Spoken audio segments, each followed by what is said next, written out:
Section 1 Whisper at the Gates of History. You sit in the hush of evening, where the last threads of daylight dissolve into a horizon veiled by smoke-blue clouds. The silence is not empty. It breathes, it waits, as though the world itself is holding back a secret too large to speak aloud. And it is in this silence that a whisper comes not from the present, but from centuries past. It speaks of an order of knights, cloaked in white, marked with a crimson cross. To the chronicles of history, they are remembered as warriors of God, defenders of pilgrims on the dangerous roads to Jerusalem. To the ledgers of Europe, they are remembered as bankers and landowners, the early architects of a financial system that stretched from the Holy Land to the far edges of France and England. But to the shadows of rumor, to the margins of forgotten manuscripts, they are remembered as something else entirely, guardians of a secret that could topple kings and unsettle the very foundations of the Church. The Knights Templar, you have heard their name before, whispered in taverns of medieval Europe, inscribed in the annals of papal decrees, carved into the stones of ruined fortresses. They are figures wrapped in contradiction, men sworn to poverty who amassed incalculable wealth, men sworn to obedience who defied monarchs, men sworn to God yet accused of heresy. And at the heart of every contradiction lies the same riddle. What were they really protecting? Most history books will tell you a simple story. A band of knights, formed after the First Crusade, rose to prominence as a military order sanctioned by the Pope. They protected pilgrims, they fought in battles, they managed lands. In time, they grew too powerful, too rich, too independent. And for this, they were destroyed, burned at the stake, dissolved by papal decree, their legacy buried under layers of ash and accusation. But history is not always the same as truth. The records of kings and popes often conceal as much as they reveal. The victors write, and the vanquished are silenced. And so the story of the Templars may not be the story you were taught. Perhaps their power was not only political or financial, perhaps their downfall was not merely greed or envy. Perhaps, just perhaps, they carried a secret too dangerous to survive in daylight. What kind of secret could have terrified both crown and church? Was it a relic? Something tangible? The Holy Grail? The Ark of the Covenant? The Shroud of Christ? Or was it something more elusive, more dangerous than an object could ever be, a bloodline? Imagine this. Beneath the surface of medieval politics, the Templars were not just guarding fortresses or financing wars. They were safeguarding a lineage, one that reached back beyond the cathedrals and battlefields. Beyond even the first stones of Rome, a bloodline said to be sacred, divine, perhaps even descending from the figure at the very heart of Christianity itself. If such a lineage existed, what would it mean for the kings of Europe who claimed their right to rule from the Church? What would it mean for the popes who crowned them? A bloodline older, holier, beyond manipulation, it would not just challenge the order of society, it would unravel it. And so, if the Templars were truly guardians of such a legacy, then their silence was not a matter of discipline. It was survival. The whispers persist across centuries. Some say the Templars intermarried with royal families, weaving their blood into dynasties that endure to this day. Others say they buried their secret beneath chapels and castles, leaving cryptic symbols etched into stone for those with eyes to see. Still others insist the secret was not of flesh or parchment at all, but an idea that kingship itself was divine, not because popes decreed it, but because it ran in the veins of a chosen few. You pause, considering the enormity of it. If the Templars were guardians of such a truth, is it any wonder they were hunted? The night grows deeper. Outside, a wind stirs the leaves as though echoing the same question that has lingered since 1307. When the order was seized, their leaders tortured, their Grand Master burned alive. What did they know? The answer has never been clear. Historians debate, theologians speculate, conspiracy theorists weave intricate webs. Yet the enduring power of the Templars lies not in what is proven, but in what remains unresolved. Their story is a wound in history, never fully healed, always reopening with new rumors, new theories, new possibilities. And so tonight, as you lean closer to the fire of forgotten chronicles, we begin where all mysteries begin, not with certainty, but with doubt. The Templars' armor has long turned to dust, their banners long reduced to scraps. But their secret, if it was ever real, has survived. It moves like a current beneath time, subtle, hidden, waiting.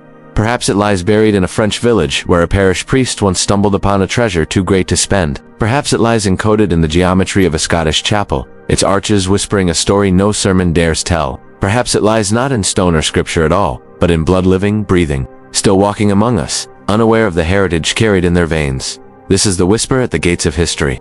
It is not a shout. It is not an open revelation. It is the sound of a door, half closed, half open, inviting you to step through. What happens when you do? That is the journey we now begin. Section 2, Knights on a Holy Road. The whisper has led you here to the dusty roads of the Holy Land, where the heat of the sun clings to stone walls and every traveler walks in the shadow of danger. It is the early 12th century. Pilgrims from across Europe journey to Jerusalem, drawn by faith, but harassed by bandits, vulnerable to ambushes along the desolate routes. The Holy City, reclaimed by Crusaders, is a beacon, but to reach it is perilous. Into this landscape steps a small band of knights, 9 men, by some accounts, gathered beneath a single vow, to protect those who could not protect themselves. They called themselves the poor fellow soldiers of Christ and of the Temple of Solomon. The name itself was humble, almost self-effacing, but within it already glimmered the seed of myth, the Temple of Solomon, the ancient seed of wisdom, destruction, and promise. At first glance, these knights seem like any other crusading soldiers, hardened by conflict, cloaked in dust. But they were different. They did not pledge their swords to a king. They did not seek riches or spoils of war. Their allegiance was singular, to God, and to the mysterious notion that they were guardians of something greater than themselves. The chronicles tell us they were led by Hugues de Payens, a man of noble birth, yet one who chose to embrace poverty alongside his brothers in arms. Together, they lodged not in a palace, nor in a fortress, but in the ruins near the Temple Mount itself. Their quarters, offered by King Baldwin II of Jerusalem, stood above the very stones where Solomon's temple had once risen. Imagine that, the most sacred ground of the ancient Hebrews, rebuilt, destroyed, and long contested, now home to 9 knights whose mission was cloaked in simplicity. Or was it?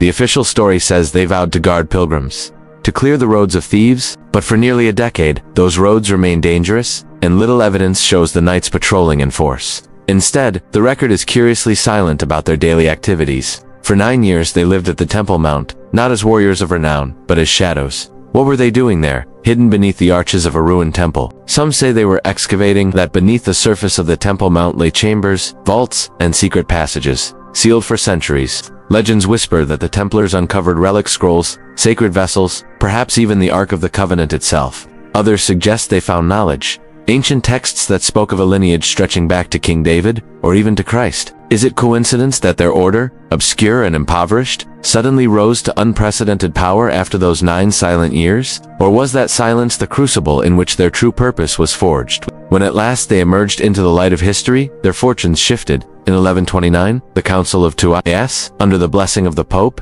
recognized the Knights Templar as an official military order. They were granted privileges no other knights had known, exempt from taxes, freed from the authority of bishops, answerable only to the Pope himself. Their white mantles with the red cross became a symbol of divine approval. But behind the emblem, another question whispered. What had they brought up from the depths of the Temple Mount to earn such extraordinary favor? To their contemporaries, they were a paradox. They called themselves poor, yet nobles flocked to donate lands and wealth to them. They swore vows of humility, yet they grew in prestige until kings themselves courted their approval. Their very name tied them not to Christ's birthplace in Bethlehem, nor to the site of his crucifixion in Golgotha, but to Solomon's temple, a structure destroyed 1,000 years earlier, yet still echoing with the memory of sacred bloodlines and divine covenants. Why anchor their identity there, unless what they discovered beneath its stones defined them?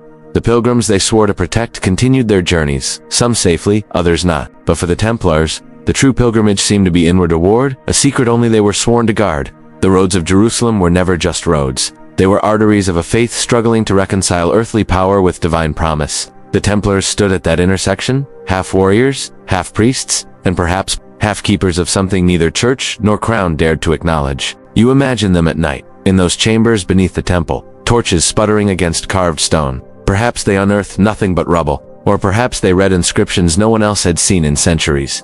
What knowledge would they have carried back into Europe when their silence ended? What treasure, visible or invisible, would have changed the course of their destiny? History is careful not to say. It prefers the safer version. They were warriors who earned the church's blessing, and their power came from donations and victories. But silence often speaks louder than words. 9 years at the Temple Mount, unrecorded, unexamined, like a blank page where the ink has been deliberately erased. And so, when you hear of the Templars rising to command vast lands, wielding financial genius, intimidating kings themselves, you must ask, was this the natural course of devotion, or was it the outcome of a discovery so profound it could never be named?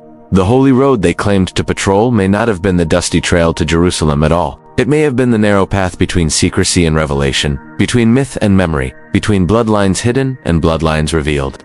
Tonight, the question remains open. Were these knights truly protectors of pilgrims, or protectors of a legacy that stretched far beyond the Holy Land? As the wind stirs the desert dust, you realize the journey has only begun. The poor Knights of Christ have stepped onto the stage of history. Their road is not yet lit by fire or gold, but by something older, deeper, something hidden beneath the stones of Solomon's temple. What did they find there? And how would it transform not only their order, but the fate of Europe itself? The answer lies ahead, waiting, as we follow the Templars from these holy roads into the halls of kings. where power and bloodline would entwine forever. Section 3. The Bankers of Kings. The 9 knights who once lodged in the shadow of Solomon's temple began as guardians of pilgrims, sworn to poverty and chastity. But within a generation, their role had shifted. By the middle of the 12th century, their white mantles with the red cross were no longer seen, only on the dusty roads to Jerusalem, but in the courts of kings, in the treasuries of monarchs, in the sealed vaults beneath castles and cathedrals. They had become something no one had foreseen. The bankers of Europe? How does a group of men who call themselves poor fellow soldiers become the treasurers of nations? The story, like all Templar stories, is told in fragments, half lit by fact, half shrouded in rumor. It begins with trust. Pilgrims traveling to the Holy Land carried coins, jewels, offerings, treasures that made them targets for thieves. The Templars offered a solution: deposit your wealth in Europe and withdraw it in Jerusalem. A slip of parchment, a coded symbol, replaced bags of silver. It was, in essence, the first check, the first international banking system. Soon, this practice extended beyond pilgrims. Nobles entrusted their estates to Templar safekeeping. Merchants stored their profits in Templar vaults. Kings themselves, waging wars that drained treasuries, turned to the knights for loans. The Templars were not merely guardians of holy sites anymore. They were the accountants of Christendom.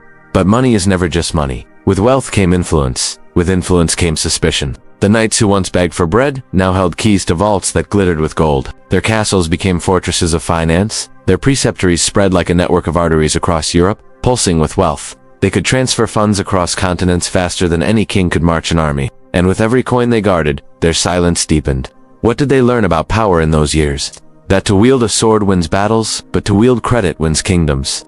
Kings might raise banners, but wars are not fought without silver. Monarchs might claim divine right, but their thrones were steadied by loans from men in white mantles. Consider King Louis VII of France, who borrowed heavily from the Templars to fund his crusade, or King Richard the Lionheart, whose ransom after capture was arranged in part through Templar coffers. Even Philip IV, the very monarch who would later orchestrate their downfall, once turned to the Templars for financial lifelines. And here the whisper grows louder. Were the Templars merely providing a service, or were they quietly shaping the destinies of monarchs? Imagine a ledger, inked with royal names. Next to each name, sums so vast they could bankrupt a kingdom. Did these ledgers give the Templars leverage, the quiet power to bend kings to their will? If they ever called in their debts, how many crowns would topple? The chronicles suggest the Templars never abused this power openly, but influence need not shout to be effective. Sometimes it only needs to whisper in the right ear, at the right moment. And what if those whispers were not about silver alone, but about blood? For wealth could purchase allegiance, but only blood could legitimize rule. Some theories suggest that the Templars, with their vast network of influence, ensured alliances that preserved not just political stability, but a sacred bloodline they were sworn to protect. Could loans and marriages, ransoms and crusades, all have been tools in a larger design? Picture a wedding feast in a European court. Nobles toast, kings sign, treaties.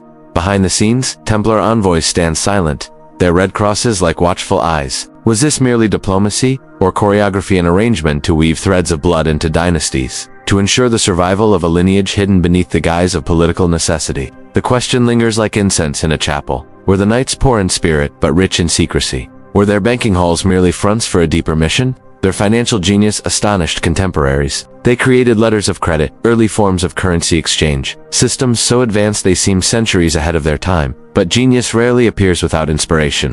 Where did it come from? Some say they learned from Islamic scholars in the East, masters of mathematics and trade. Others whisper they uncovered forbidden knowledge beneath Solomon's temple scrolls, detailing not only bloodlines, but secrets of economy and governance, passed down from ancient kings.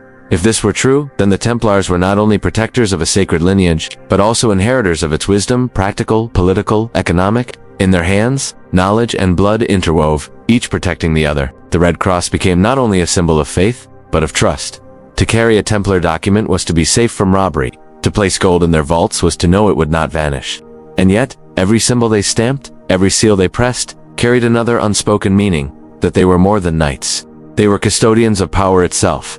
And power attracts envy. As their influence spread, resentment grew. Local lords bristled at their exemptions from taxes. Bishops resented their independence from church authority. Monarchs eyed their coffers with both gratitude and jealousy. It was one thing for knights to fight battles, another for them to rival kings in wealth. But beneath the envy lay fear. If the Templars truly safeguarded a bloodline that could undermine royal legitimacy, then their financial empire was not just an economic threat, it was a political weapon. What king would sleep soundly knowing that his throne was financed by men who might hold the claim of a truer heir? The silence of those ledgers is haunting. They record numbers, not intentions. But behind each sum, behind each seal, there is a question history has never answered. Were the Templars building a financial empire for themselves, or preserving one for the bloodline they served? The poor fellow soldiers had become the bankers of kings.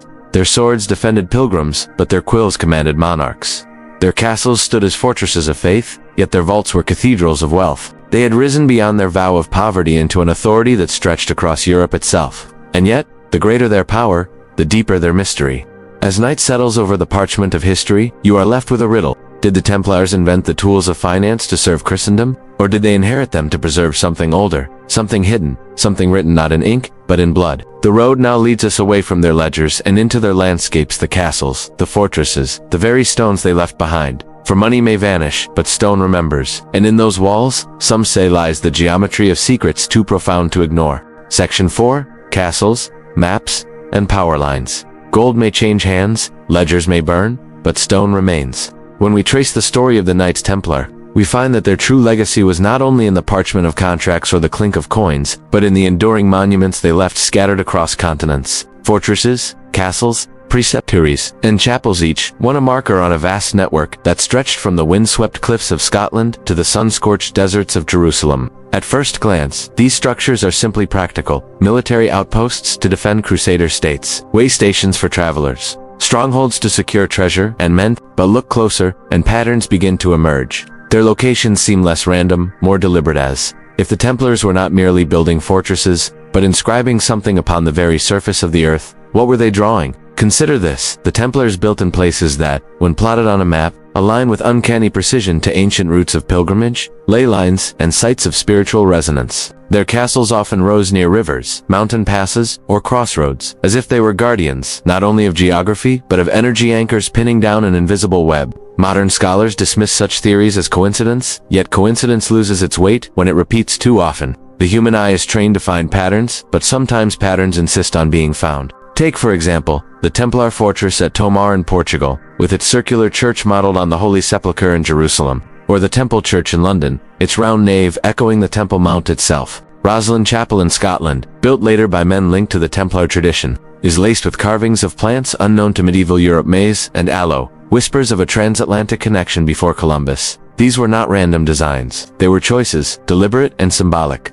Sacred geometry pulses through Templar architecture like a heartbeat. Ratios of 3, 4, 7, and 12. The numbers of perfection, creation. Apostles appear again and again. Cross-shaped floor plans, octagonal towers, labyrinthine crypts, all speak a language older than mortar, a language of proportion and mystery. To stand inside these structures is to feel a balance beyond human whim, as though each stone has been placed not only to support weight, but to channel something unseen. What were the Templars encoding into these walls? One theory suggests that their architecture preserved ancient knowledge: the mathematics of Solomon's temple, the mysteries of Pythagoras, the blueprints of divine order. Another suggests these patterns served as maps, pointing toward hidden relics or secret vaults. And a more audacious whisper claims they were not just protecting places, but protecting a bloodline, building fortresses along a web of influence that ensured its survival. Imagine each castle as a star, connected by lines invisible to ordinary eyes.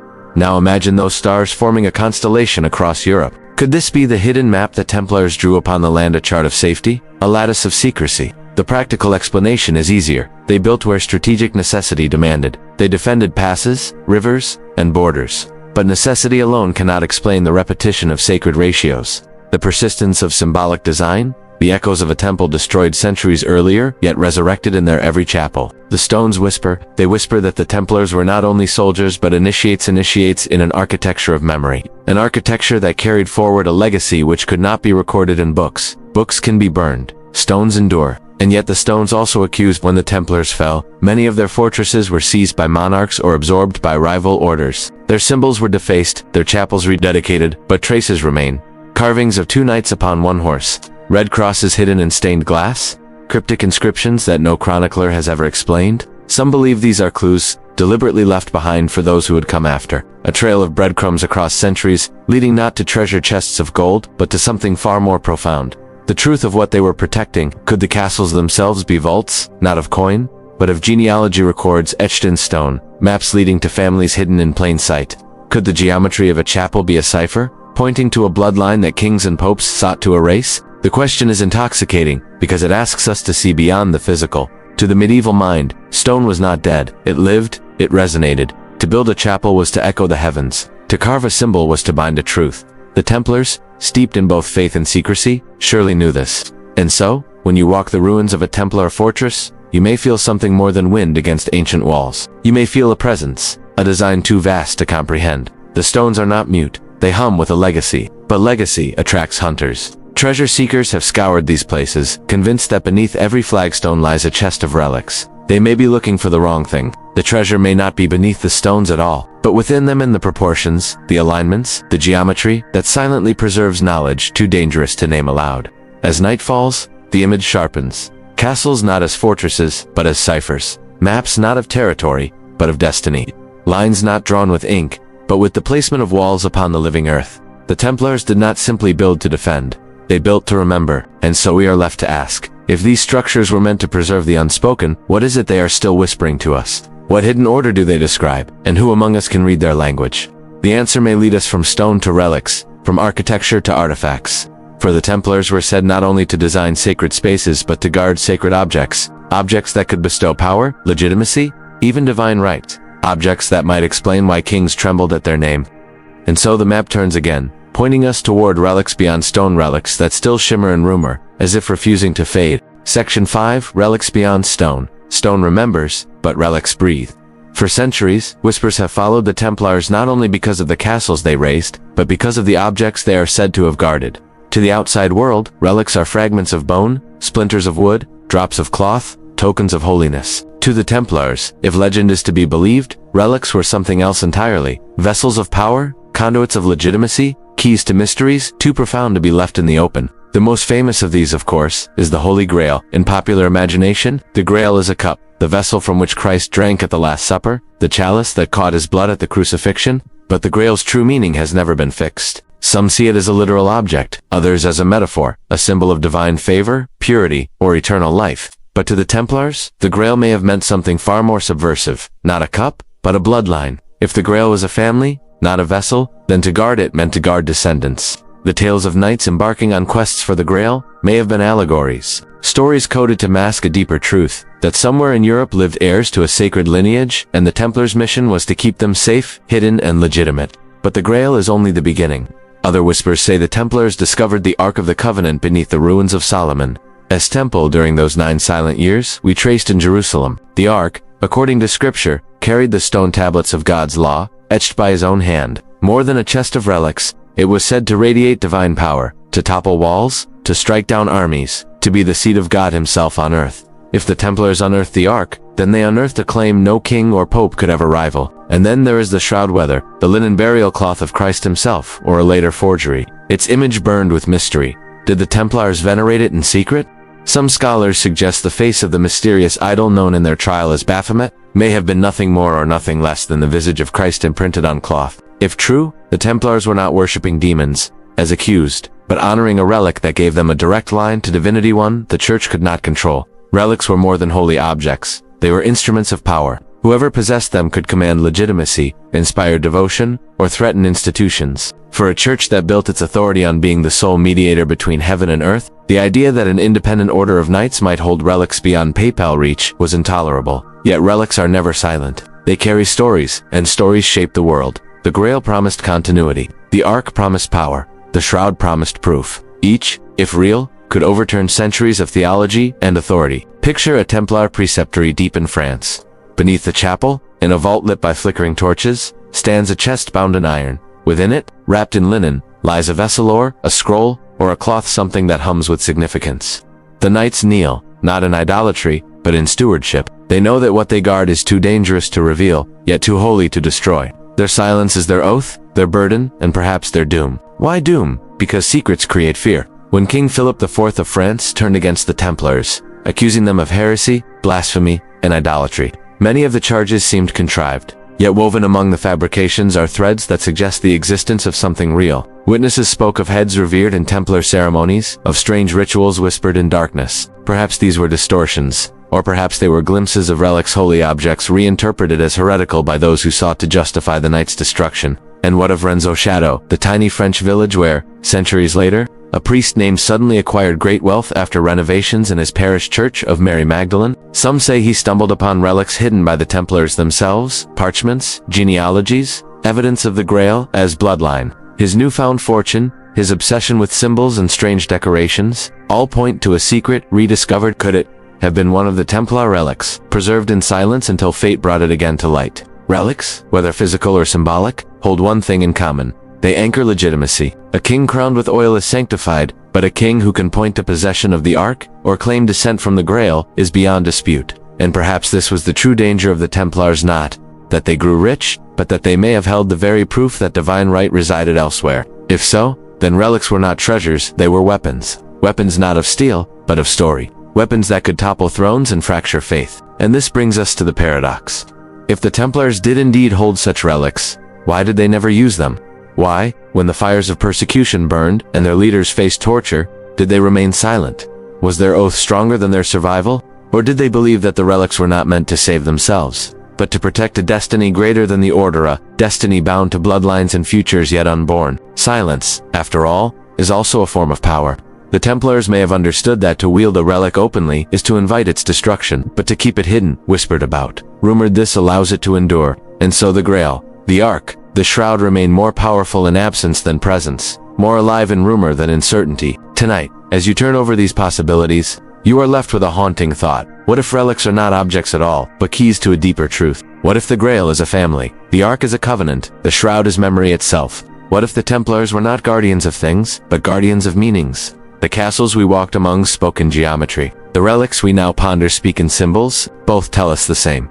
That the Templars were weaving a legacy, not of stone or gold, but of secrecy. A legacy that still resounds. And so the question unfolds. Did the Templars fall because they grew too wealthy, or because they carried relics that threatened the authority of the world's greatest powers? Were they extinguished for greed or for guardianship? To answer, we must turn next to their darkest hour. The night the order was betrayed. The arrests that shook Christendom, the flames that consumed their leaders. The story now moves to Friday, October 13th, 1307, the day when relics may have vanished, but the mystery only deepened. Section 6, Friday the 13th, 1307. The morning broke like any other. Paris stirred awake with the clatter of hooves on cobblestones, the toll of church bells, the smell of bread rising from the ovens. Yet beneath this ordinary day lurked a plan long sharpened in secrecy. It was Friday, October 13th, 1307, a date that would echo through centuries. Whispered with dread, a number branded unlucky not by chance, but by blood and fire.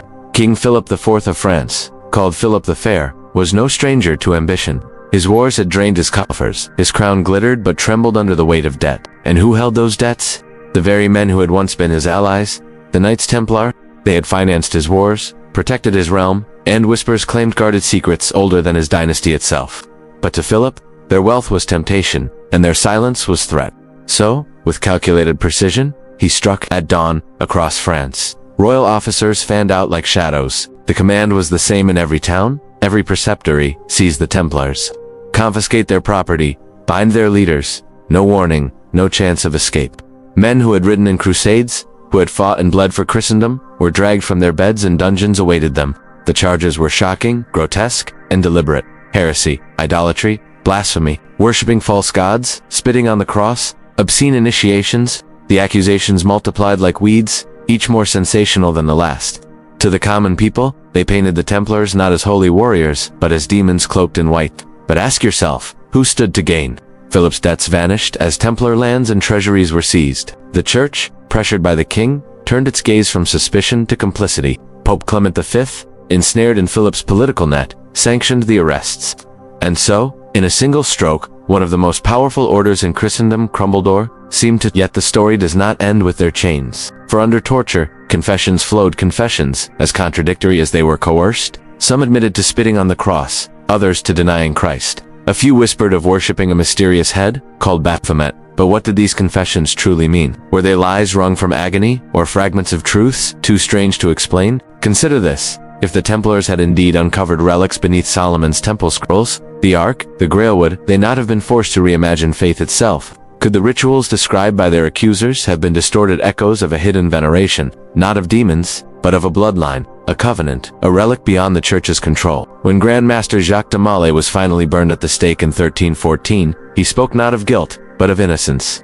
Bound to the pyre, flames rising around him, He called down a curse on Philip and Clement, summoning them to judgment before God within a year. Both were dead within months. Coincidence or the last testimony of a man who carried secrets too dangerous to reveal in life? And what of the treasures? Philip's men seized lands and wealth, but no archives, no sacred relics, no grail. The Templar fleet at La Rochelle vanished without a trace, ships sailing into fog, never seen again. Some say they fled to Scotland, others to Portugal, others across the Atlantic itself. Did they carry gold? Or did they carry the secret that gold could not buy the bloodline they had sworn to protect? The Friday Purge was meant to extinguish the order, to erase them from memory. Instead, it gave birth to legend. The unlucky date, the cursed day, carried forward in superstition, masks a deeper truth. The world changed that morning because a secret war was fought in silence. The official narrative tells us the Templars were heretics, punished for corruption. But the silence of vanished relics, the contradictions of confessions, the missing fleet, all these whisper otherwise.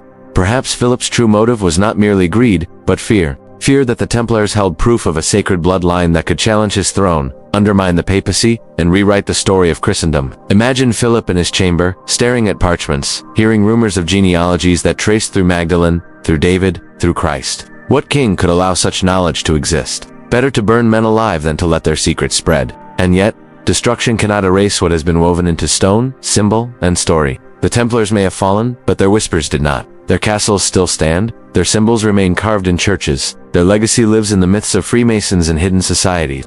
Friday the 13th was meant to be an ending. Instead, it became a beginning. For from the ashes of Jacques de Malraux's questions that have never died, what were the Knights truly guarding? Where did their treasures go? Who inherited their mission? And, most haunting of all, if they protected a bloodline, does it still exist today? Hidden in plain sight, waiting? The fire of 1307 scorched Europe, but it did not consume the secret. It only drove it deeper underground, where it has burned ever since, an ember waiting to ignite again. And so, as night falls on the memory of that cursed Friday, you are left with the truth that is no truth at all, that the Templars did not die with their order. They live in the silence, in the unanswered questions, in the legends that refuse to fade. The ashes of their fall carry us now into another mystery, their survival beyond destruction. For if the order was shattered, its legacy scattered, then who picked up the pieces? The next chapter leads us into shadows, into exile, into whispers of continuation. Because what was lost on Friday the 13th, 1307, may have only been the mask. The secret itself endured. Section 7. Ashes in the wind, secrets in the stone, the flames of Paris were meant to be final. When Jacques de Molay burned, King Philip and Pope Clement believed they had silenced the order forever. But silence can be deceiving. What burns in the square does not always vanish in the wind. Sometimes it scatters, drifts, finds new soil and takes root again. The year 1307 shattered the Templars' power, but the traces of their survival remain like ash on the tongue of history, bitter yet undeniable. Across Europe, witnesses spoke of knights who vanished before the arrests, of preceptories already emptied, of vaults already stripped of treasure. Ships at La Rochelle slipped away under cover of darkness, carrying cargo not recorded in any royal ledger. Gold may have been aboard relics, perhaps, or something less tangible but far more dangerous. Knowledge. Where did they go?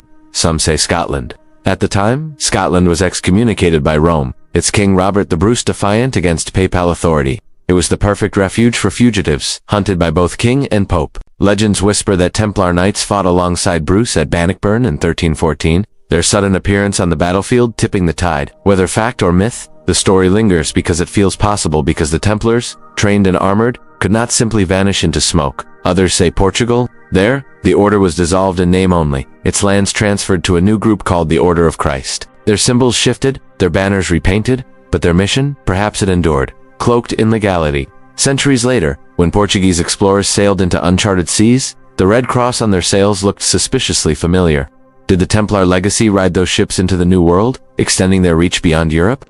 And still others suggest they fled farther, across the Atlantic itself? Centuries before Columbus, in the forests of Nova Scotia, in the deserts of America, whispers of Templar carvings and symbols persist. Carved crosses, hidden vaults, tales of contact with indigenous peoples all hint that the ashes of the order traveled farther than official history admits. But survival was not only in exile, it was also in stone. Walk through Europe today, and you find churches and chapels that bear markings no canon explains. Rosslyn Chapel in Scotland, its walls embroidered with carvings of angels, vines, and geometric knots, is said to hum with Templar echoes. The Temple Church in London, round as the Temple Mount, stands as a silent sentinel of their once great order. Even ruined castles in France and Spain still whisper their presence through the alignment of walls. The carving of crosses, the geometry of sacred proportion. These stones speak, if one learns to listen. Their language is geometry, their grammar proportion, sacred numbers repeat, 3s, 7s, 12s, spirals unfold into infinity. Crosses blossom into stars, were these merely decorative, or were they codes, left as signposts for those who would inherit the mission? For inherit it, someone must have. Orders do not simply vanish. Their members carry their oaths into other halls, other societies. Enter the Freemasons. By the 17th century, guilds of stonemasons had begun to weave rituals and symbols into their craft, rituals curiously similar to those attributed to the Templars. The compass and square, the checkerboard floor, the initiation, oaths. Many scholars see these not as inventions, but as inheritances. The Masons may not have been literal descendants of the Knights, but they became custodians of the same symbols, the same secrecy, the same sense of guarding truths too dangerous for the uninitiated. Could the Freemasons be the ashes of the Templars, reborn in a new guise? The parallels are compelling. Both orders emphasized secrecy, brotherhood, and initiation. Both wove architecture into their identity stones as symbols, buildings as vessels of meaning. Both stood uneasily beside kings and churches, tolerated yet distrusted, influential yet shadowed. And both carried whispers of a hidden bloodline, a secret that bound their rituals not just to stone, but to destiny. If the Templars truly sought to preserve a sacred lineage, then their survival was not optional, it was essential. Bloodlines require guardians, secrets require custodians. And so, even if the order fell in name, its mission would have endured, transplanted into societies and symbols that could weather the storm of persecution. Think of it, a knight fleeing France, carrying not gold but a scroll. He finds sanctuary in Scotland. His descendants, generations later, enter guilds of builders. They carry the scroll not as doctrine, but as legend. Its words slowly transmuted into ritual, its meaning obscured yet preserved. Centuries later, those rituals resurface in Masonic lodges, where men speak of light, geometry, and hidden truths. Not knowing they echo vows sworn beneath the Temple Mount, ashes in the wind, secrets in the stone. And yet, the question gnaws. What if survival was not merely passive? What if the Templars did not just scatter, but continued their mission in secret? What if the Freemasons, or the Orders of Portugal, or hidden families in France, were not merely heirs, but active custodians, still guarding the relics, the knowledge, the bloodline? If so, then history as we know it has always had a second current flowing beneath it. Wars fought, kings crowned, nations born, each may have been influenced not only by the visible hand of politics, but by the invisible hand of a lineage protected in silence. The fire of 1307 was meant to erase them. Instead, it transformed them. From knights in white mantles to whispers in stone, from warriors to symbols, from a visible order to an invisible legacy. Their destruction became their disguise. Tonight, as you stand in the ruins of a Templar castle, or in the carved nave of a chapel that hums with geometry, you feel it. The order is not gone. It has simply shifted form. And so we are left with the haunting possibility that the Templars are not past, but present. That their ashes still smolder, that their secrets still guide unseen hands. Which leads to the next question. If the order survived in shadows, who or what are they still protecting? Is the bloodline merely legend, or is it alive, pulsing quietly in the veins of families we still see today? The trail now leads us from stones to flesh, from ruins to genealogies, from legend to lineage. Section 8. Bloodlines and Thrones. History remembers kings and queens as the architects of Europe. Their crowns gleam in paintings, their names echo in chronicles, their genealogies carved into monuments of marble and gold. But behind those names, behind the splendor, there lingers a shadow, the suggestion that royal authority was never entirely their own, that in the quiet halls of power, another hand guided the bloodlines of Europe, a hand marked with a red cross. The Templars, once dismissed as mere soldiers, had by the 13th century become indispensable to monarchs. They financed wars, negotiated treaties, and stood as guardians of treasures, but their true influence may have been subtler, more enduring. Their alleged role in preserving, and perhaps even shaping, royal bloodlines. The idea seems audacious. Could knights sworn to poverty have influenced the fate of dynasties? Yet the whispers persist. Consider the Merovingians, the ancient Frankish dynasty whose rule began in the 5th century. Legends claim they descended not from ordinary kings, but from a sacred bloodline stretching back to the house of David, or even to Christ himself through Mary Magdalene. These claims, dismissed by mainstream historians as myth, nonetheless persisted in apocryphal texts, in coded manuscripts, in symbols carved into the very stones of cathedrals. The Templars, some believe, inherited the mission of guarding this lineage. If the Merovingians were indeed tied to such a sacred origin, then protecting their descendants was not politics, it was destiny. And destiny demands secrecy. By the 12th and 13th centuries, the Merovingians had long lost their crowns. But if their blood continued in noble families across Europe, it would have been the Templars who ensured its preservation. Marriages arranged, alliances sealed, dowries exchanged. Each may have been less about politics than about weaving a thread of sacred blood into the fabric of Europe's royal tapestry. Was this why kings feared them? Take Philip IV of France, the very monarch who destroyed the Templars. He was deeply indebted to them, yes, but whispers suggest another motive. What if Philip feared that the Templars guarded not just wealth, but a rival claim to the throne? If the knights truly held proof of a sacred bloodline with rights older and holier than his own, then his dynasty stood on sand. To secure his line, he had to erase theirs. The English crown, too, bore its Templar shadows. Henry II, Richard the Lionheart monarchs, who leaned heavily on the order's support. Could it be that their legitimacy was quietly bolstered by Templar influence? That their wars and crusades were less about land than about protecting the web of bloodlines the knights had vowed to defend? It is tempting to see these connections as conspiracy, yet the medieval world was obsessed with lineage. Kings married not for love but for legacy. Every alliance was an equation of blood, every heir a claim to legitimacy. In such a world, the Templars held knowledge of a sacred genealogy, one that reached beyond mortal thrones to the divine. Then, their quiet hand in arranging unions, approving alliances, or withholding support could have reshaped Europe's dynasties. Imagine it, a royal wedding in Paris. The hall glittering with candles, nobles arrayed in silks and jewels, but in the corner stand Templar envoys, silent, watchful. Their approval is not sought publicly, yet it lingers like a shadow over the vows. Do they nod because the bride carries a trace of sacred blood? Do they frown because the match risks breaking the chain they have sworn to guard? And what happens when kings ignore their counsel? Does rebellion brew, or do whispers of illegitimacy begin to spread, corroding a dynasty from within? The Templars' alleged role in shaping monarchy goes beyond bloodlines. It extends to ideology. The medieval concept of the divine right of kings declared that monarchs ruled not by human law but by God's will. Where did this idea come from? Some scholars argue that the Templars, as guardians of sacred lineage, helped codify it. If certain families carried divine blood, then their rule was ordained by heaven itself. Thus, kingship was not merely political, it was sacramental. And here lies the paradox.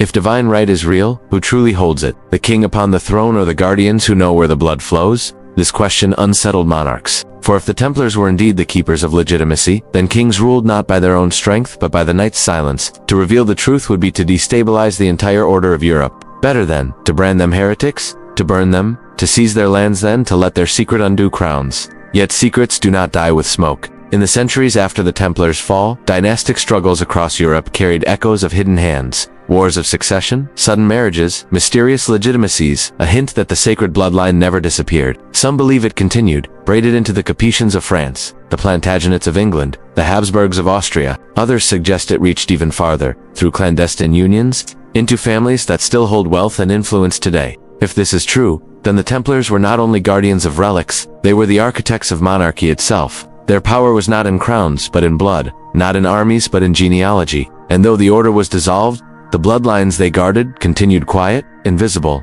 unbroken. You pause, considering the enormity of it. Every coronation, every war, every treaty may have been influenced not only by politics, but by a lineage whispered through centuries. If true, then the map of Europe was not drawn by swords, but by veins. And so we must ask, who sits upon thrones today? Are they merely heirs of political victories? Or are they the living vessels of a bloodline once guarded by knights, burned as heretics? The answer is elusive, hidden behind centuries of revision, buried beneath propaganda and suppression. Yet the persistence of the theory itself, the constant return to the idea of a sacred bloodline, suggests that beneath the ashes, something still glows. The Templars' castles guarded stone, their vaults guarded gold, but perhaps their truest fortress was the bloodline itself, woven into Europe, carried forward through marriages, hidden in plain sight. And so the story turns again, from blood to belief. For if kings ruled by divine right, and if the Templars were its custodians, then what of the Church? Was the Vatican an Elior, an enemy too fearful of a truth that could unravel its authority? To answer that, we must turn our gaze from thrones to cathedrals, from crowns to mitres, from kings to popes. Section 9. The Vatican Sphere. Power wears many faces. A crown commands armies. A fortress commands land. But the Church commanded something far more elusive: souls. For centuries, the Vatican stood as the unchallenged voice of God on earth. Kings might bow to its blessing, peasants might tremble at its excommunication, yet into this world of absolute authority rode an order of knights who answered to no crown, bowed to no bishop, and whispered of secrets that could unmake the very foundations of Christian belief. The Vatican's fear of the Templars cannot be explained by money alone. Yes, the order was rich beyond measure. Yes, their lands and treasuries tempted kings. But the Church itself was no stranger to wealth. Gold could be seized, silver could be melted.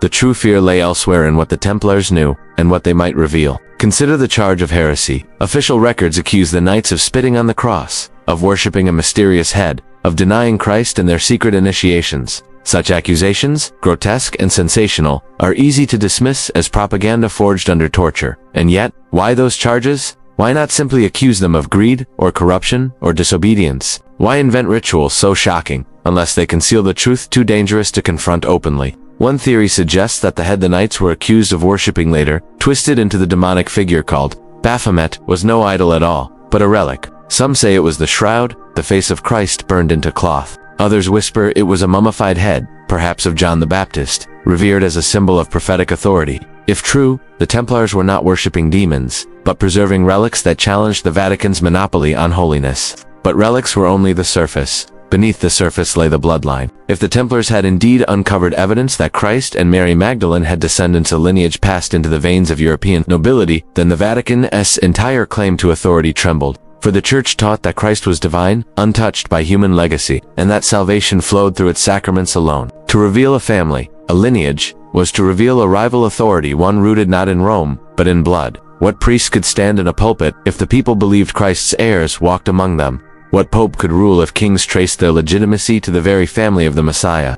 The Vatican's throne of power stood not on gold, but on narrative. Control the story, and you control belief. Lose the story, and you lose everything. This fear, some argue, is why Pope Clement V, under Philip IV's pressure, sanctioned the arrests of 1307. He knew the charges were hollow. He knew the trials were rigged. But he also knew the alternative, that if the Templar secret came to light, the papacy itself could collapse. Better to stain the order as heretics than to let their truth unravel the Church as centuries of authority. And so, the Vatican chose fire. The Inquisition's tortured chambers dragged forth confessions that confirmed Rome's script. The pyres turned knights into ash, but ash tells no tales. Archives were seized. Documents vanished into vaults, never reopened. The silence was engineered, the narrative rewritten. The Church told the world the Templars were blasphemers, idolaters, corrupted men. The people believed, because fear is persuasive, but silence is never perfect. Whispers endured. The rumors of hidden relics, of vanished fleets, of genealogies, smuggled into secrecy, they spread like cracks in a cathedral wall. Even centuries later, when the Vatican's power began to wane, these whispers refused to die. Renaissance scholars uncovered banned texts. Enlightenment thinkers pointed to gaps in the story. Secret societies invoked Templar symbols and their rituals, keeping alive the idea that the knights had preserved truths Rome could not destroy. And so the Vatican's fear lingers even today. Not fear of swords or fortresses, but of memory. Memory that Christ's story might have been different than the one canonized. Memory that the divine right of kings might rest not on papal blessing, but on bloodlines the Templars safeguarded. Memory that relics, whether the Grail, the Ark, or sacred parchments, still lie hidden, capable of rewriting history. Imagine the shock if tomorrow, in some forgotten chapel, a chest were opened containing a genealogy tracing from Christ to Merovingian kings. Imagine the upheaval if DNA testing confirmed the descendants of such a line. The Vatican's walls, so carefully maintained, would quake, not because faith itself would end, but because authority would shift. The Church, above all, has always feared rival authority, and that is what the Templars represented, not just knights, not just bankers, not just builders, but custodians of something older, deeper, holier. Authority rooted not in Rome, but in the very blood of Christendom. This is why the story of the Templars has never faded, because the Vatican's fear was not that they were wrong, but that they might have been right. Tonight, as you imagine the Vatican's corridors, vaults beneath St. Peter's, archives sealed with iron locks, you must ask, what lies hidden there still? Were the Templars truly extinguished, or were their secrets simply absorbed, buried where only a few may look? Do popes still know what Clement feared? Do they guard the truth, or suppress it? The ashes of 1307 may have blown across Europe, but the secret was never consumed, and the Vatican, more than any king, knew why. The next chapter beckons us beyond the Vatican's walls, to the legends of places where the Templars may have hidden what Rome sought to erase. For secrets can be burned in Paris, but they can also be buried in hills, hidden in chapels, whispered in villages. One such village, quiet, picturesque, yet brimming with rumor, stands at the center of this next mystery. Section 10, Rennes-le-Château and the Magdalene Secret. High in the rolling hills of southern France lies a village that seems, at first, ordinary. Stone cottages clustered along narrow lanes, a church whose bell tolls lazily in the sun, fields and vineyards stretching into the horizon. Yet beneath its quiet facade, Rennes-le-Château is a wound in history, bleeding secrets into every rumor, every stone. It is here, in this small Languedoc village, that whispers of the Templars and the sacred bloodline resurface with startling intensity. The story begins not in the Middle Ages, but centuries later, in the late 19th century, when a parish priest named arrived to take charge of the local church of Mary Magdalene. At first glance, nothing about seemed remarkable. He was poor, obscure, his parish dwindling. But then, something changed. Within a few years, the once impoverished priest had become inexplicably wealthy. He renovated the church with lavish detail, commissioned ornate statues, filled it with bizarre symbols that defied orthodox Catholic design. He built a villa, a tower, and landscaped the grounds with extravagance far beyond his clerical salary. Where did the money come from? Official records suggest donations, but villagers whispered otherwise. They believed had found something hidden in the church, something left centuries earlier, perhaps by the Templars themselves. During renovations, reportedly discovered parchments tucked within a pillar of the church. Their contents remain a mystery, but accounts claim they contained genealogical records, cryptic codes, and references to a lineage tied to Mary Magdalene.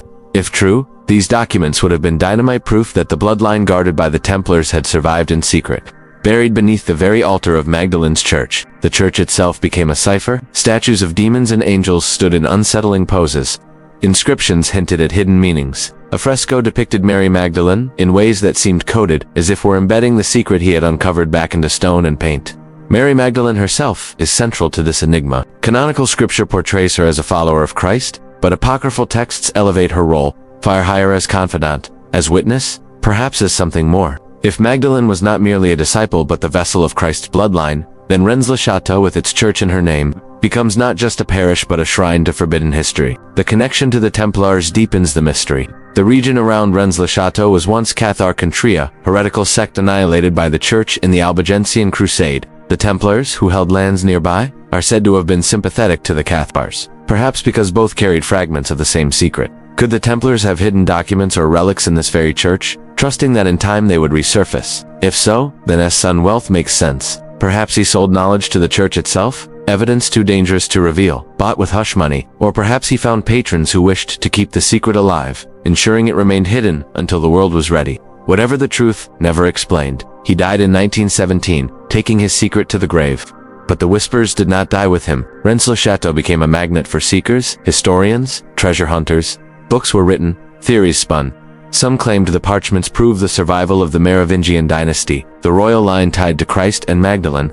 Others insisted the village was a hiding place for the Holy Grail, not a cup, but a bloodline. Walk through Rennes-le-Château today, and you feel it. The silence of the hills hums with anticipation. The church, though small, radiates unease. Symbols carved into stone seem to glance at you, daring you to decipher their meaning. The tower built looms strangely, as if a watchtower not over the land, but over time itself. Skeptics dismiss it all as conspiracy.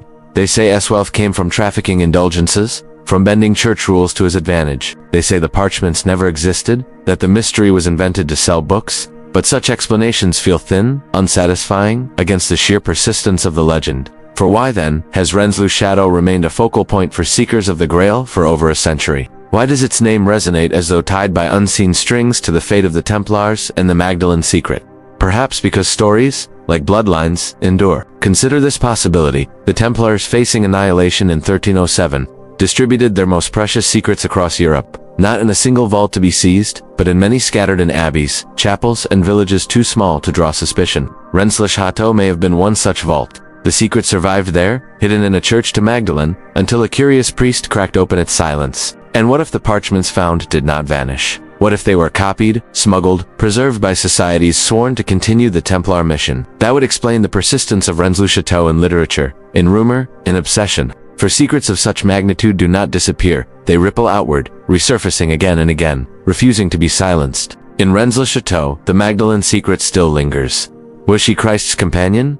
His wife? The mother of his heirs? Or merely a woman elevated to symbolic heights by those who sought to challenge Rome's narrative?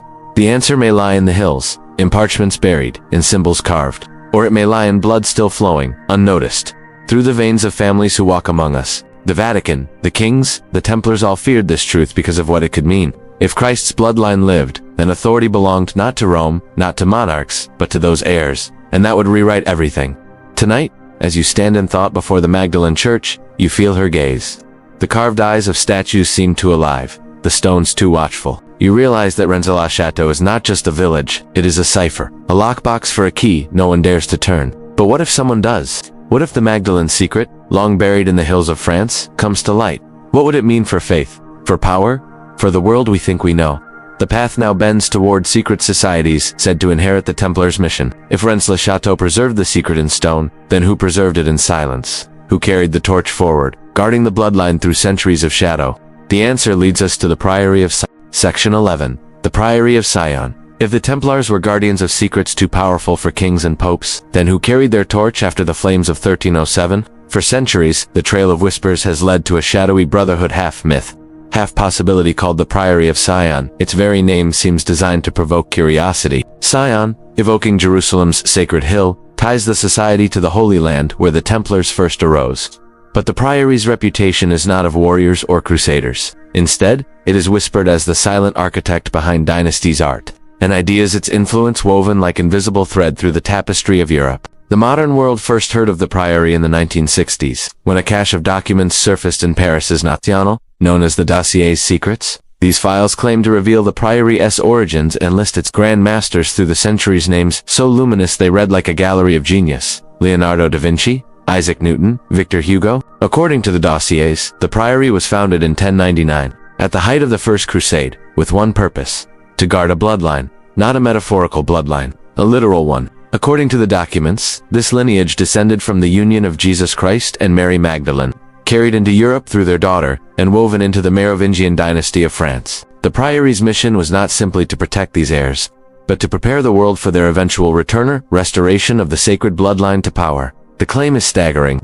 If true, it overturns centuries of Christian doctrine, strips the Vatican of its monopoly on divine authority, and reframes history itself as the story of a hidden dynasty. Little wonder the Priory's name sparks fascination, suspicion, and fear. Skeptics argue the Priory is a hoax, the dossier's secrets a forgery crafted to deceive. And perhaps they are right. But even if forged, why did the story strike such a deep chord? Because it resonates with older legends, older suspicions, echoes that reach back to the Templars and the Magdalene secret. Rennes-le-Château, with its cryptic symbols and rumors of hidden parchments, fits seamlessly into this narrative. As supposed discovery could have been one more thread in the Priory's tapestry. The Priory of Sion is often portrayed as the spiritual successor to the Templars, where the knights wielded swords and guarded castles. The Priory wielded silence and influence. Where the Templars were destroyed by open force, the Priory thrived by disappearing into myth.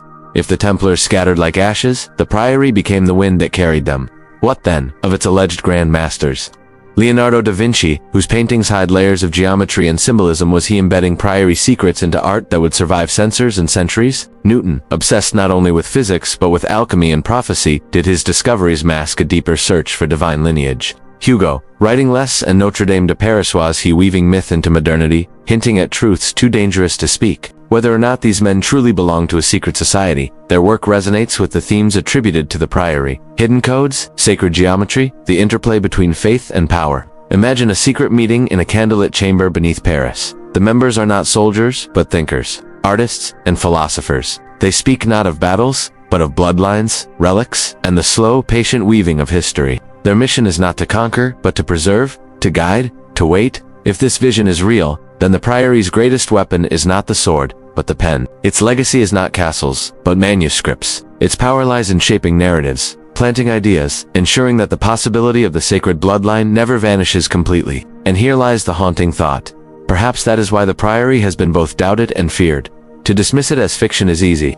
To prove it false is impossible. Because even in doubt, the seed of its story takes root. Once you hear it, you cannot unhear it. Once you imagine Christ's heirs walking among us, every royal marriage, every dynastic feud, every papal decree takes on new meaning. The Priory's shadow lengthens into the modern age. In 1982, a book titled Holy Grail drew global attention to Rennes-le-Château, the Templars, and the Priory of Sion. Decades later, Don Brown's The Da Vinci Code transformed the theory into a phenomenon, igniting imaginations worldwide. But beyond the novels and controversies, the core idea remains: that history hides a bloodline, and that someone has been guarding it all along. Whether the Priory of Sion truly exists is less important than what it represents. It is the vessel for an ancient fear that power is not what it seems, that authority rests not in Rome or in crowns, but in veins carrying a secret inheritance. It is the mirror in which the Vatican sees its nightmare reflected, a rival claim to Christ's legacy. So what is the Priory? A hoax? A legend? Or the last mask of the Templars, still guarding what they could not reveal? The answer may lie not in archives, but in blood itself. For in an age of genetic science, the whispers of lineage take on new weight.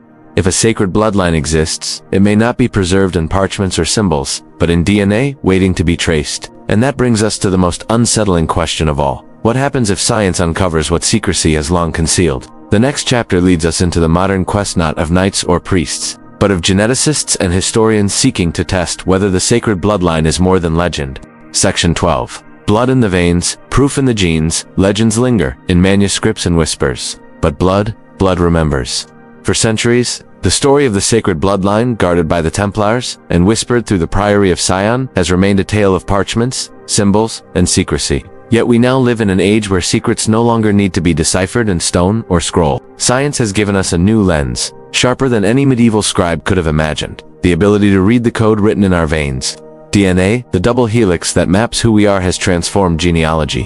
What once required archives and guesswork can now be traced in laboratories. A drop of blood, a strand of hair, a swab of salival can reveal connections across centuries, across continents. And so a question arises: if the sacred bloodline exists, could modern genetics prove it? The idea is at once thrilling and unsettling. For if Christ had descendants, if the Merovingians or other dynasties carried his blood, then that blood must still flow, hidden in families alive today. To confirm it would not just rewrite history, it would challenge faith itself. Already, researchers have tried. Some have sought to trace the lineage of the Merovingians, the dynasty so often linked with the Magdalene secret. Their project was simple in theory: find individuals who claim descent, analyze their DNA, and look for markers that distinguish their line from others. But the results were inconclusive.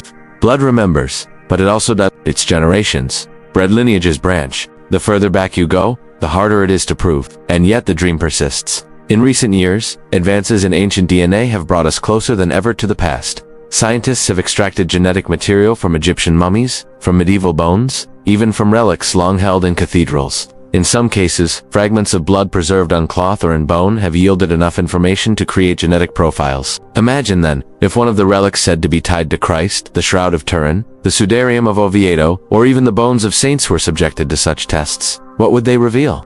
The Church resists such inquiries. Officially, relics are matters of faith, not science. Unofficially, one must wonder, what if the Vatican fears what such tests might uncover? A genetic signature not unique, but traceable to families alive today. The prospect of discovery is not confined to relics. Consider the vast commercial databases of DNA, where millions have submitted their samples to trace ancestry. What if, buried within those records, a lineage appears with patterns unlike any other? What if a branch emerges that leads not merely to kings or nobles, but to something older, something unspoken? It would begin innocently. A genealogist notices anomalies and markers tied to Middle Eastern descent. A cluster of families in Europe share unexpected genetic signatures. Slowly, the pattern coalesces, a thread weaving from Galilee to Gaul, from antiquity to modernity. And then, the realization dawns: the bloodline lives. But revelation is a dangerous gift. If such a lineage were identified, who would claim it? What would it mean for them? Would they become symbols of hope, heirs to a forgotten covenant, or targets of manipulation, pawns in political and religious struggles as old as Rome itself? Imagine waking tomorrow to find you carry that DNA. Would it elevate you or burden you with a destiny you never sought? The Templars, if legend is true, feared precisely this: that the bloodline, if revealed too soon, could be weaponized by kings, popes, or tyrants. And so they guarded it in silence, waiting for a world ready to understand. But is our world ready now? Science, after all, is not neutral. It serves those who wield it. Genetic proof of a sacred bloodline could inspire awe, but it could also spark chaos. Wars have been fought for less than a crown. What would humanity do for a claim to divinity itself? Still, the possibility beckons. DNA has cracked mysteries once thought insoluble: the lineage of Tutankhamun, the kinship of Viking raiders, the migration of ancient tribes. Could it not also illuminate the greatest secret of all? The search is not without precedent. In 2014, a team of geneticists attempted to reconstruct the DNA of the Merovingians using the remains of their royal burials. The results, shrouded in debate, hinted at unique markers of Levantine origin, markers consistent with legends of an Eastern bloodline. Though the findings were neither definitive nor widely accepted, they ignited imaginations. If fragments can survive from the 6th century, why not from the 1st? Others looked to relics. The Shroud of Turin, long debated as Christ's burial cloth, has yielded partial DNA profiles. Though contaminated and inconclusive, they show traces of rare haplogroups found in the Middle East. Skeptics dismiss it. Believers point to it as a whisper of truth. And so the question lingers, poised like a blade. Could science one day confirm what legend has guarded? Could the sacred bloodline be proven not by parchments, but by chromosomes? If so, it would not merely vindicate the Templars. It would reshape the very nature of authority. For what king could rule, what pope could speak, what nation could stand unchanged if the heirs of Christ walked among us, identified by laboratory tests. Perhaps this is why the Priory of Sion, if it exists, remains silent. Their mission may not be to reveal, but to wait for the right time, the right world, the right moment when revelation would heal rather than destroy. Until then, the bloodline remains hidden, diluted yet unbroken, carried unknowingly by men and women across the globe. You may pass them in the street, brush past them in a market, never knowing that in their veins flows the legacy of a secret that could topple thrones. And so we end with a paradox. The more science advances, the more fragile the secret becomes. One day, perhaps, blood will speak louder than legend. Until then, the bloodline waits live, pulsing, silent. The next chapter leads us deeper into history's distortions, into the ways rulers and chroniclers reshaped the Templar story to conceal what could not be admitted. For if blood remembers, then so too does revision, rewriting memory to bury truth. Section 13. Revision and suppression. History, we are told, is written by the victors, but more often it is edited by those who fear the truth. When the Templars were arrested on that fateful Friday in 1307, the official story began to harden almost immediately. Kings and popes spun a tale of corruption and heresy, of knights who had strayed from God and indulged in blasphemy. This narrative, copied into chronicles and etched into sermons, survived the centuries. It was meant to erase memory, to bury secrets, but every burial leaves traces. The question is not whether history was revised, the question is how and why. The Vatican's role was crucial. By branding the Templars as heretics, it created a moral justification for their destruction. The charges were lurid, unforgettable. Worship of idols, obscene rites, denial of Christ. Such details inflamed the imagination of the masses and ensured that sympathy for the order evaporated. Few would mourn heretics. Few would question the church. But beneath the spectacle lay strategy. If the Templars truly guarded relics, genealogies, or knowledge that threatened Rome's monopoly on spiritual authority, then discrediting them was essential. It was not enough to defeat them militarily. Their reputation had to be poisoned, their memory corrupted, their legacy transformed from holy warriors to dangerous deviants. Revision became a weapon. The French crown followed suit. Philip IV, desperate to justify his seizure of Templar wealth, ensured that court records emphasized their guilt. He painted himself not as a thief, but as a savior of the faith. And so political theft was reframed as piety. His dynasty, shaky and indebted, became suddenly secure thanks to the suppression of a rival narrative that could have revealed another claimant to power. This is how suppression works. Not by burning every book, but by rewriting the ones that remain. Not by silencing every voice, but by making the loudest voices sing the same song.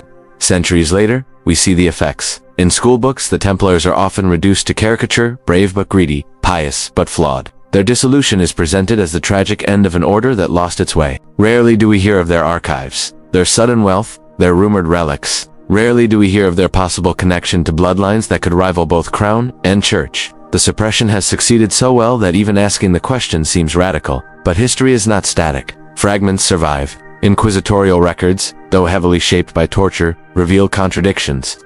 Confessions clash. Testimonies fracture. If the knights truly shared a single heretical ritual, why do their accounts differ so wildly? The inconsistency itself suggests fabrication. And yet, among the cracks, one sees patterns, mentions of heads, of kisses, of secret oaths that might not be heresy at all, but distorted echoes of truths Rome could not admit. Consider also the sudden disappearance of Templar documents. Archives that should have been brimming with charters, accounts, and genealogies vanish almost overnight. Did they burn in Paris? Or were they carried away, hidden in abbeys' vaults, or castles far from Rome's reach? Suppression often requires concealment. Erasure is rarely complete. The Renaissance and Enlightenment brought the first cracks in the official story. Scholars rediscovered suppressed texts, apocryphal gospels, and hidden manuscripts. In these, Mary Magdalene appears not as sinner but as teacher, even as Christ's companion. Suddenly the pieces align.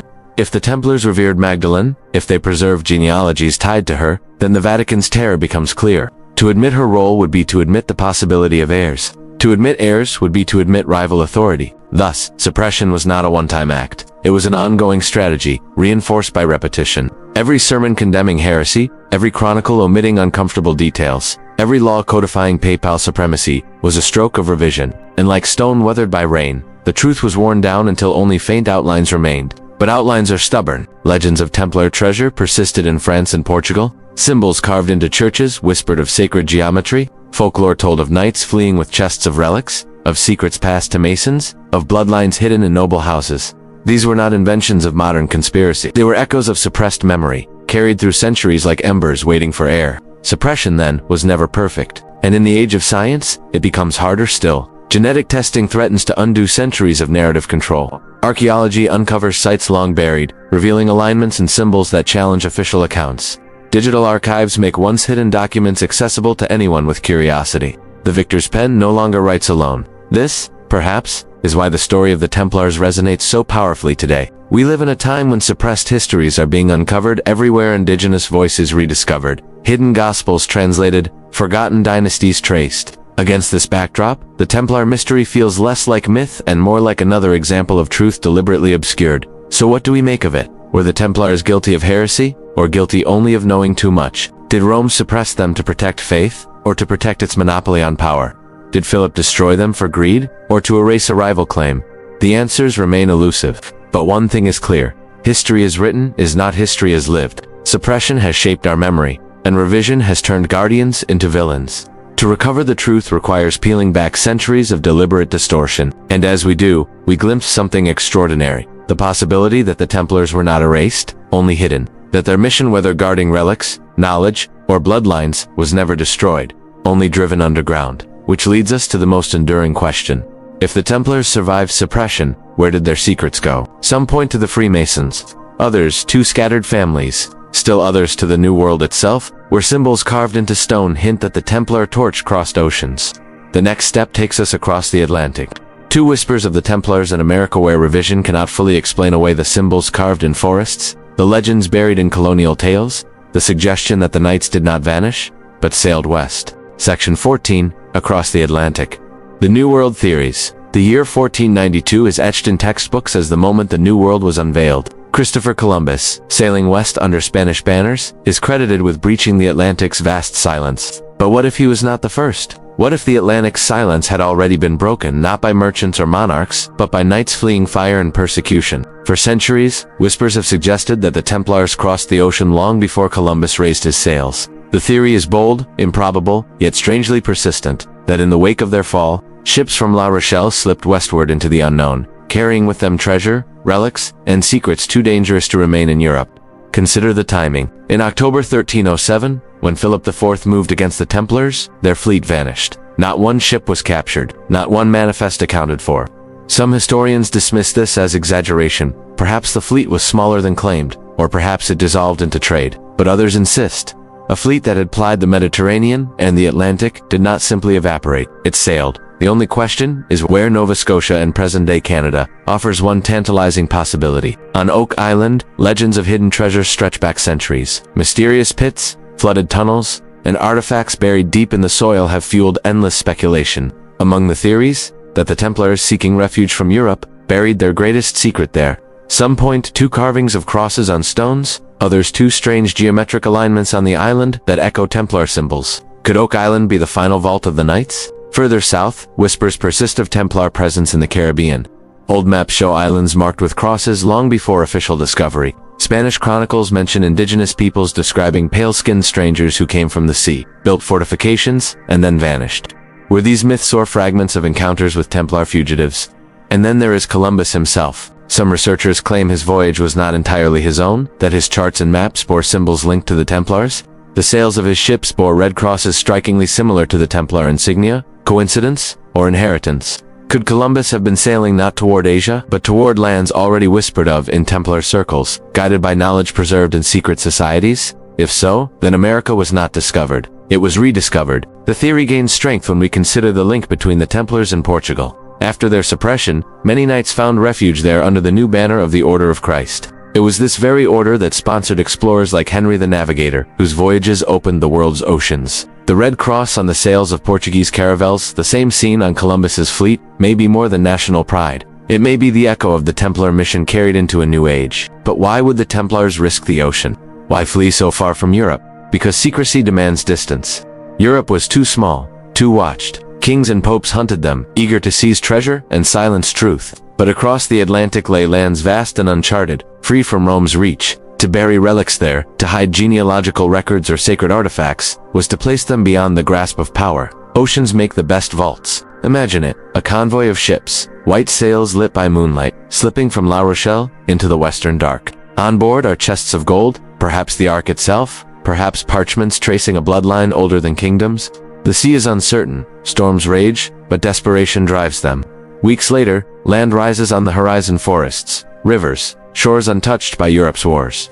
The knights step ashore, and with them, their mission continues. If this happened, then traces must remain. And perhaps they do. Carvings in New England hint at pre-Columbian European presence. Stone towers in Rhode Island, with arches resembling Templar design, have baffled archaeologists. Petroglyphs in North America depict crosses and ships alien to native tradition. Each artifact is debated, disputed, but together they form a mosaic of possibility. Further south, Mayan and Aztec myths speak of white-robed visitors who came from across the sea, bringing knowledge and rituals. Could these stories be echoes of Templars, arriving in exile, cloaked in secrecy? And yet, the Templars were not conquerors in this telling. They came not to dominate, but to hide. Their treasures were not meant to be displayed, but buried. Their mission was not to rule, but to protect. If they crossed the Atlantic, they did so as ghosts vanishing into forests, mountains, and myths. The New World theories also explain something else: the endurance of Templar influence in the founding of America itself. By the 18th century, the Freemasons, often viewed as heirs of the Templars, played a central role in the American Revolution. George Washington, Benjamin Franklin, and others were Freemasons. Symbols of the Templars echo in American iconography: the all-seeing eye, the unfinished pyramid, the compass and square. These are not coincidences, they are inheritances. Could it be that the seeds planted by fleeing Templars sprouted centuries later in the very birth of the United States? That the ideals of freedom, secrecy, and divine mission were not new, but transplanted from an order that had crossed oceans to preserve them? If so, then America is not only a nation of revolution, it is the final chapter of the Templar saga. And yet, the story remains speculative. Hard evidence is scarce. Skeptics argue that Oak Island is a natural sinkhole, that the Rhode Island Tower is a colonial mill, that Columbus's crosses were simple Christian symbols. Perhaps they are right. Perhaps the Templar ships sank in storms, their treasures lost forever. But the persistence of the theory suggests otherwise.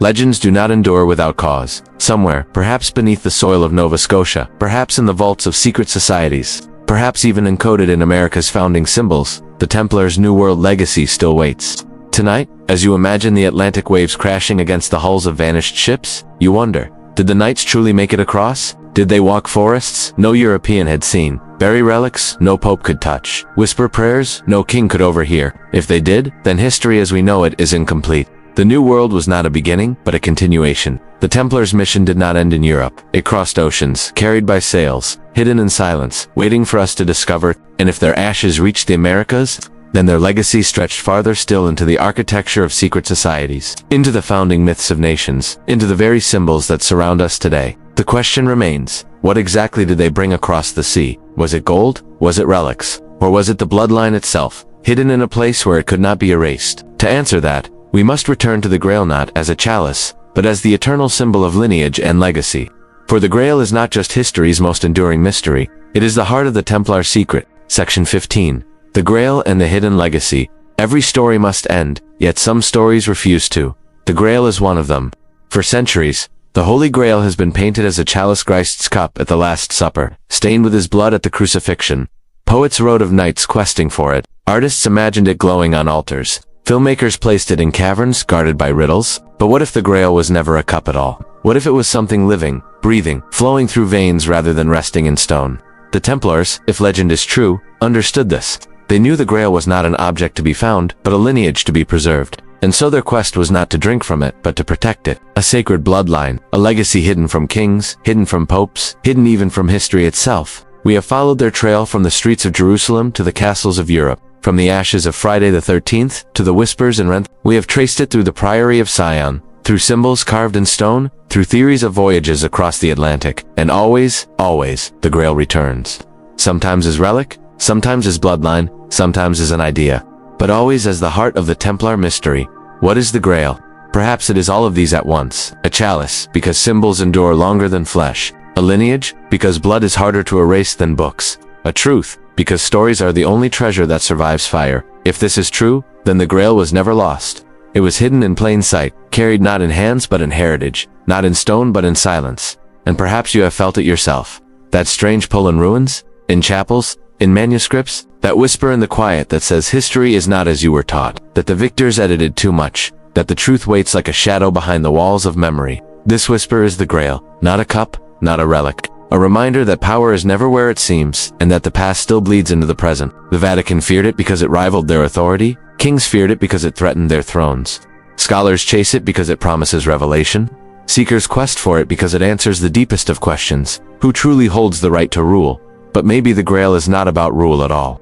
Maybe it is about continuity, a bloodline. Yes, but not only through flesh, a bloodline of ideas, of guardianship, of defiance against the silence imposed by power. The Grail survives wherever memory refuses to die. And so, in a sense, we are all part of its legacy. When you hear the name Templar, when you see the red cross carved into weathered stone, when you walk through Rennes-le-Château and wonder what the priest truly found, you are participating in the Grail mystery. When you read of Columbus and wonder if his sails carried more than exploration, if they carried the ashes of an ancient order, you are touching its edge. When you hold a book, a legend, a symbol, you are keeping alive the very secret the Templars swore to protect. That truth can be hidden, but never destroyed. Perhaps the Grail is not a destination, but a mirror. Those who seek it do not find a cup, or a tomb, or a treasure. They find themselves reflected in the long chain of seekers before them. They find that the Grail's legacy is not what it contains, but what it inspires. Still, the question lingers, sharper than ever. Does the bloodline live? Are the heirs of Christ still among us, unaware of the secret in their veins? If so, then the Grail is not only metaphor, it is flesh, it is life, and its revelation would shake the world. Perhaps one day DNA will tell us. Perhaps one day a relic will be tested, a genealogy uncovered, a secret decoded. And when that happens, the Grail may step from shadow into light. The legacy will no longer be hidden. The world will see what the Templars saw, what the Vatican feared, what Rennes-le-Château whispered, what the Priory of Sion guarded, what explorers may have carried across the sea. Until then, the Grail remains what it has always been, a story. But do not mistake story for weakness. Stories outlast empires. They survive inquisitions, they survive suppression, they survive fire, they carry secrets and metaphor, waiting for generations who will read them anew. The Grail's greatest power is not in being found, but in refusing to die. Tonight, as the last candle burns low and the world grows quiet, you hear it again, the whisper. It does not tell you where to dig or whom to follow. It tells you only this. The legacy is not lost. The Grail is hidden, yes. But hidden is not the same as gone. Somewhere, in blood or in stone, in symbol or in silence, the secret still waits. The Templars may have fallen, their order dissolved, their leaders burned. But their mission continues, carried by shadows, carried by seekers, carried by you. The Grail is not finished, and perhaps it never will be.